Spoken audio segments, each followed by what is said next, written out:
Voilà une petite vidéo rapide pour StreamTech pour vous montrer comment on peut faire pour modifier, créer une présentation avec le mode Slides à partir d'informations que vous allez fournir à Claude.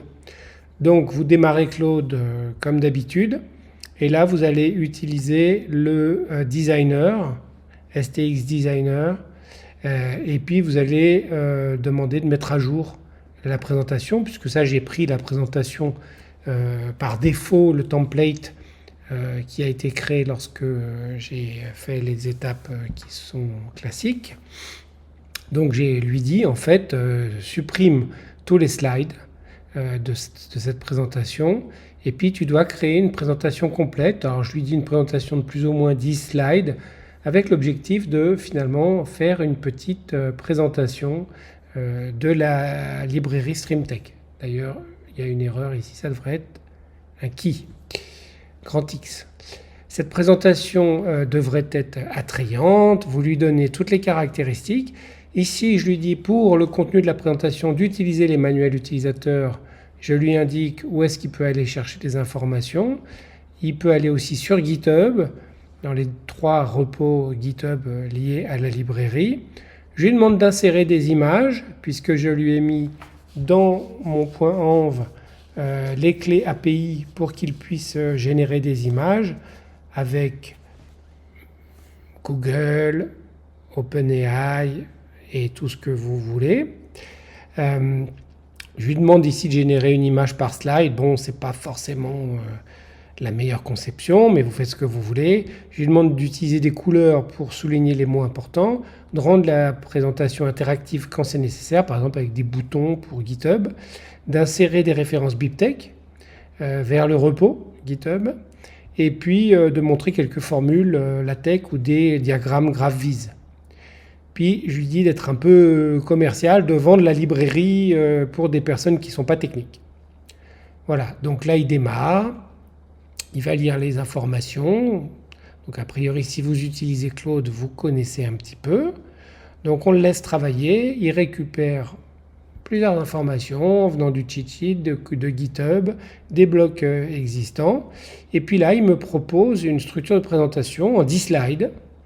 Le titre, pourquoi StreamTech avec le challenge, vous faire découvrir, vous montrer l'aspect zéro code et ainsi de suite. Donc ça me va bien, mais là il ne me demande rien de particulier, donc il continue à travailler.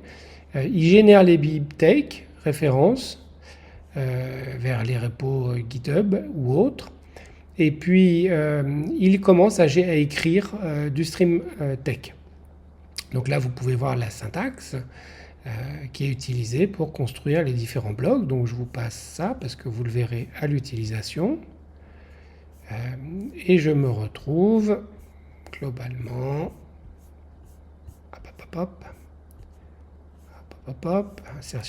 insertion, on voit ici l'insertion, donc la présentation, c'est une séquence de blocs, il la met à jour, il supprime les anciens blocs du template et il rajoute les blocs qu'il a conçus. Donc voilà, il a créé 10 slides, il explique un petit peu le contenu et puis c'est fini. Donc maintenant moi j'ai juste à faire un run du book et j'arrive dans la belle présentation qui a été proposée avec le modèle slide.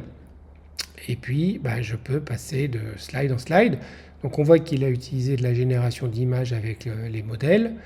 Donc là il explique, ce qui est très intéressant, que globalement on pourrait profiter de l'IA générative pour concevoir, modifier les présentations plus facilement que ce qu'on peut faire avec PowerPoint, LaTeX ou Markdown ou d'autres outils web.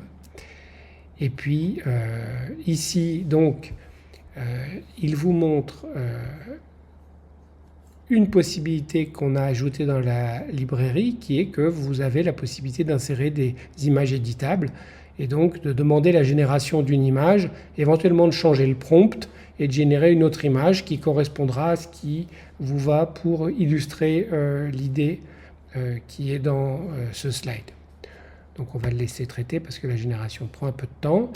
Voilà, donc là il illustre les formules LaTeX Et puis il illustre les graphes qu'on peut faire avec StreamTech. Voilà, ça c'est assez bien représentatif. Une idée, on utilise Claude, on génère du StreamTech et on a de l'HTML, des PDF, des apps interactives. Voilà les références qui sont ici.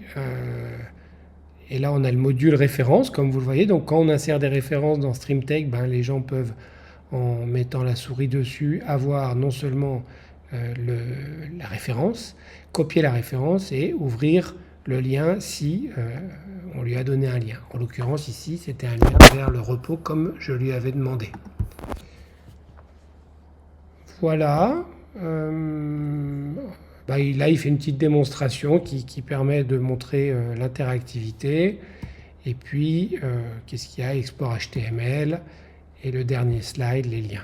Voilà. Donc bon, c'est un premier jet que Claude fait et bien entendu l'étape d'après ça va être d'avancer de façon itérative pour que la présentation corresponde au mieux à ce que vous vouliez.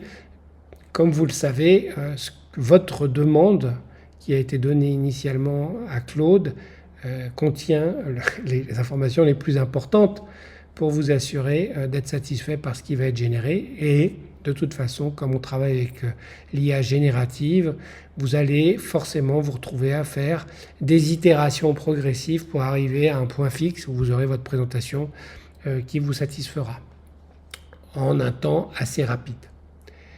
Voilà, merci, à bientôt.